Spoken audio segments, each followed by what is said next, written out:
Hey everyone, today I am creating these awesome cards using a mismatch of leftovers and the SheetLoad of Cards template for June 2024. This is from Call Me Crafty and there is a link below to where you can get hold of the sketch, as well as a playlist to all of the collaboration team so that you can check out how we all use the sketch differently. We always come up with something different and unique, so it's really good to take a look at everybody else's videos and see what they've done with the sketch. Now, I'm doing something a little different this time. I'm going to actually do a variety of adjustments to the sketch following the alternative section in the bottom right hand corner of the first page of the sketch.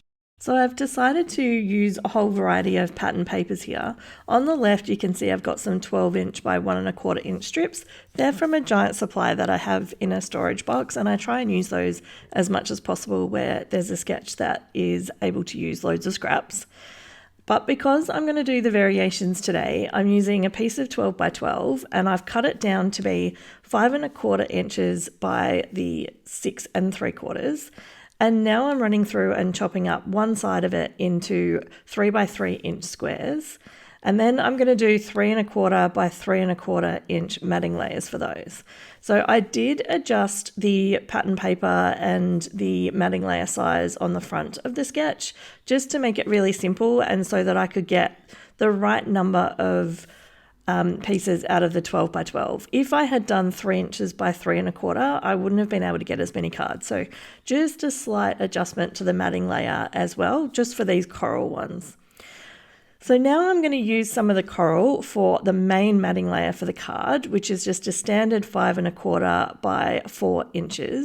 And so I'm going to have enough for 3 of those. So normally I create bulk cards, but often they can be similar color tones and all look quite similar. This time I'm going to end up with loads of different colors, and then they're going to have different embellishments on the top, and they're going to have different sentiments as well. This pack of paper, I think it's called Rainbow Dots. It was in my stash and is from Paper Rose. I'm not sure if it's still available. If it is, I will link it in the description below, along with everything I've used today that I can still find in a store. Some of this is older paper, for example, so that you can track it down easily if you would like to. But I've gone through and cut down more of those backing panels, again, to the 5¼ by 4". Then I'm going through and matching the coloured strips to the backing panel.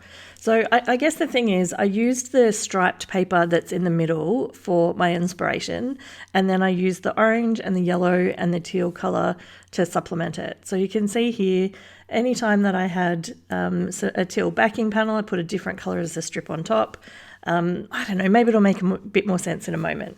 So here I have my piles, and then I'm running through and I'm saying, okay, this teal with the really gorgeous gold and copper, it's going to be the 1" strips that are going to be attached to the main feature panel on the front of the card.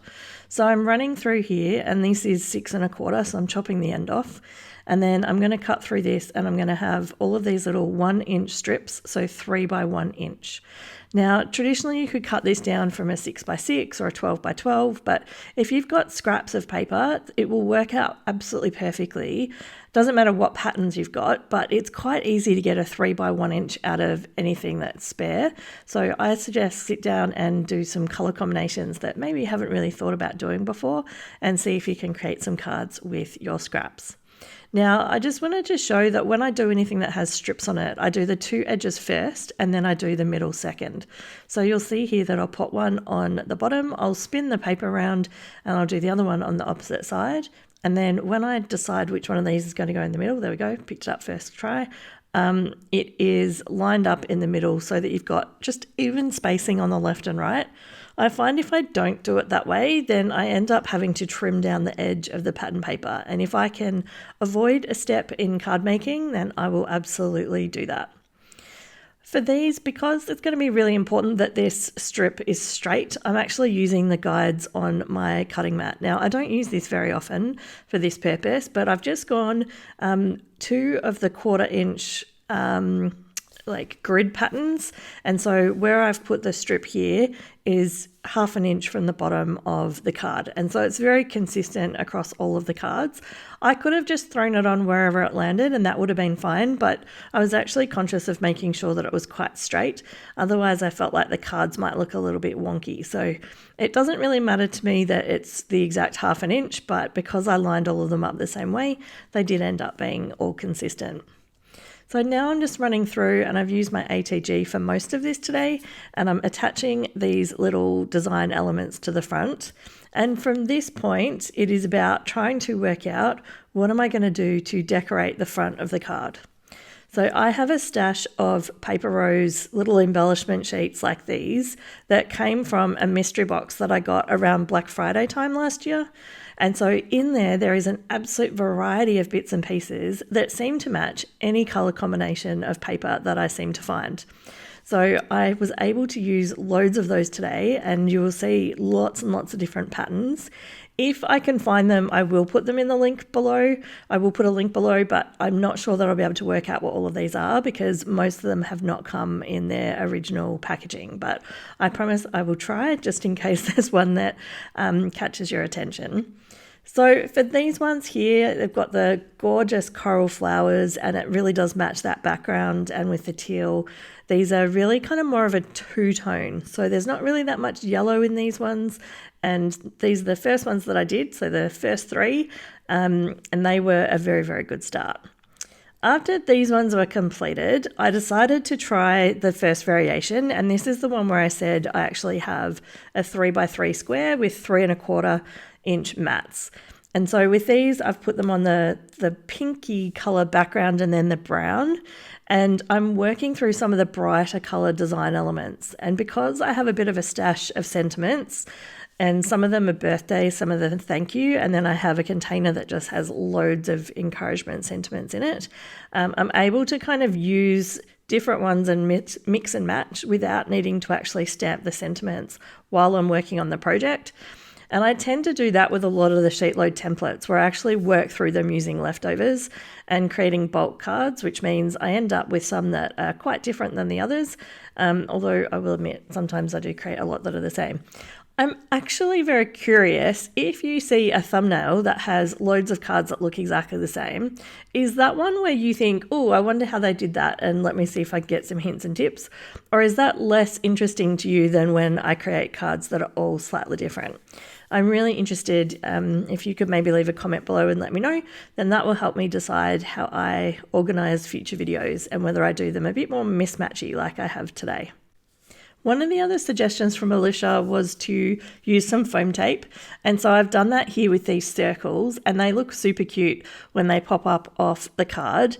In particular, I think it's the shadow that they create that makes them just look a little bit unique. So I didn't put any foam tape beside the sentiment or under the sentiment because I was able to just tuck it in the corner right there. So it worked out absolutely perfectly. For the rest of these, there are a few more that I did use some foam tape, and you'll see me putting it behind some of these flowers in a moment, I think.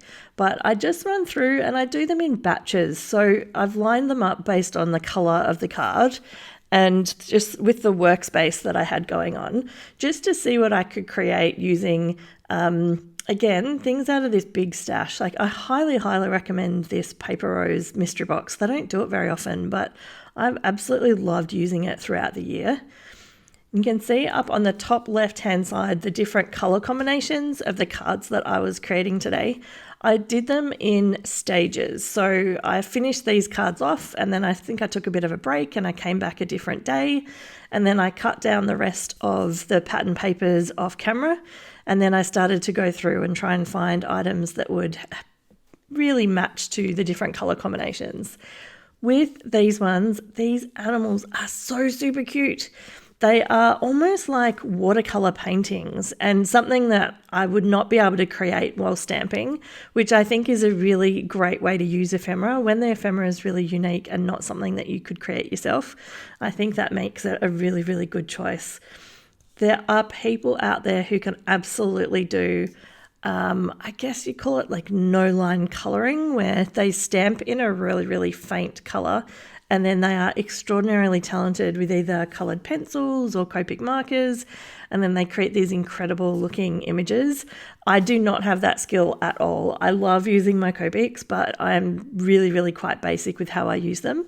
I will blend a couple of colours together to get a bit of a gradient, but I definitely do not have the skill to be able to draw or paint things that are as amazing as these little images here. I love the koala too, so as an Australian, I'm like, that's super cute to see that in that pack.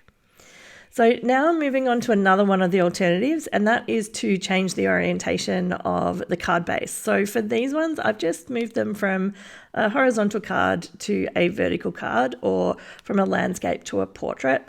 And I'm just running through and picking out of my stash what can I put on as an element to create some interest. And these ones here with the trees were just gorgeous. And I decided that I would pop up one of them on foam tape so that it creates a bit of a shadow. And that worked out really well.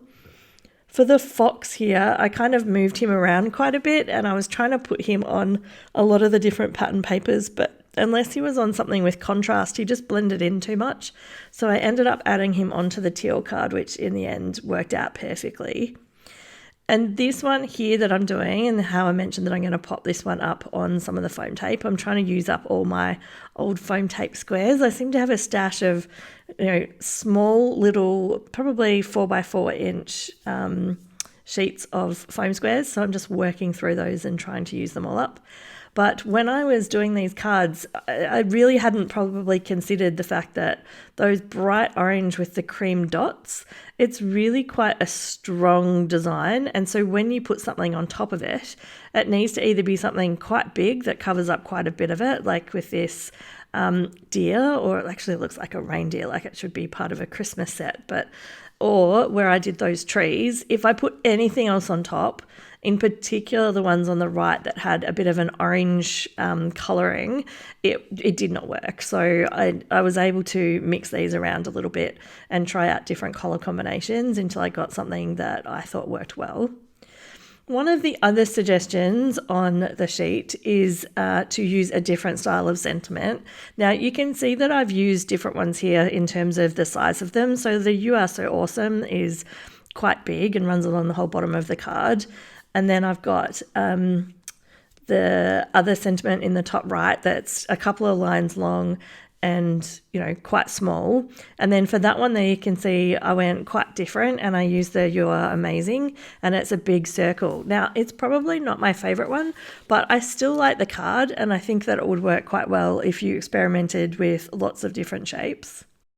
So today I've gone through, and there are 5 alternative ways to use the sketch on the instructions, and I have used 4 out of the 5.